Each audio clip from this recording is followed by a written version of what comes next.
Hormuz జలసంధిని త్వరలోనే America భూభాగంగా ప్రకటిస్తానని America అధ్యక్షుడు Donald Trump సంచలన వ్యాఖ్యలు చేశారు.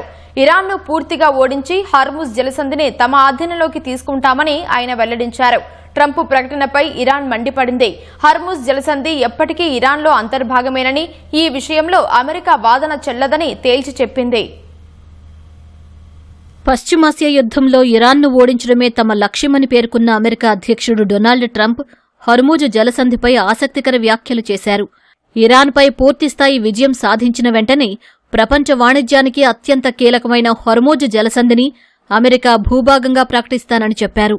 పశ్చిమాసియా యుద్ధం ప్రారంభమైన నాటి నుంచే టెహ్రాన్ దిగ్బంధించిన ఈ కీలక జలమార్గాన్ని ప్రస్తుతం అమెరికా నౌకాదళమే నియంత్రిస్తోందని ట్రంప్ స్పష్టం చేశారు.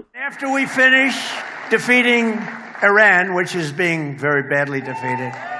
Pretty soon I'll be declaring the Hormuz Strait a territory of the United States. We have the blockade. No ships get through unless we want them to. But, and how about Venezuela? Venezuela was a one-day war. We work great with them. We've taken in millions and millions of barrels of oil.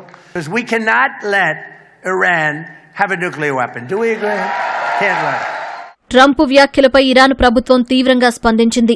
Iran విదేశాంగ శాఖ ఉపమంత్రి కాజెం ఘరీబాబాదీ Trump వాదనలను తోసిపుచ్చారు. Hormuz జలసంధిపై అమెరికాకు ఎలాంటి హక్కు లేదని తేల్చి చెప్పారు.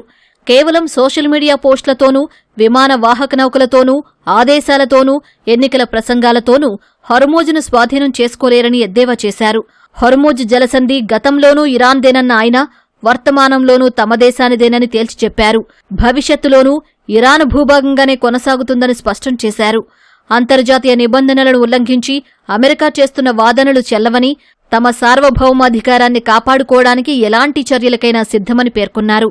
బల ప్రదర్శనలకు ఇరాన్ భయపడబోదన్నారు. ప్రపంచ ముడిచమురు రవాణాలో హర్ముజ్ జలసంధి అత్యంత కీలక పాత్ర పోషిస్తోంది. ప్రపంచవ్యాప్తంగా జరిగే మొత్తం చమురు వాణిజ్యంలో దాదాపు 5వ వంతు సరఫరా ఈ మార్గం ద్వారానే సాగుతోంది. పశ్చిమాసియా యుద్ధం నేపథ్యంలో ఇరాన్ ఈ జలసంధిని దిగ్బంధించడంతో అంతర్జాతీయ మార్కెట్లో ఇంధన సరఫరా తీవ్రంగా దెబ్బతింది.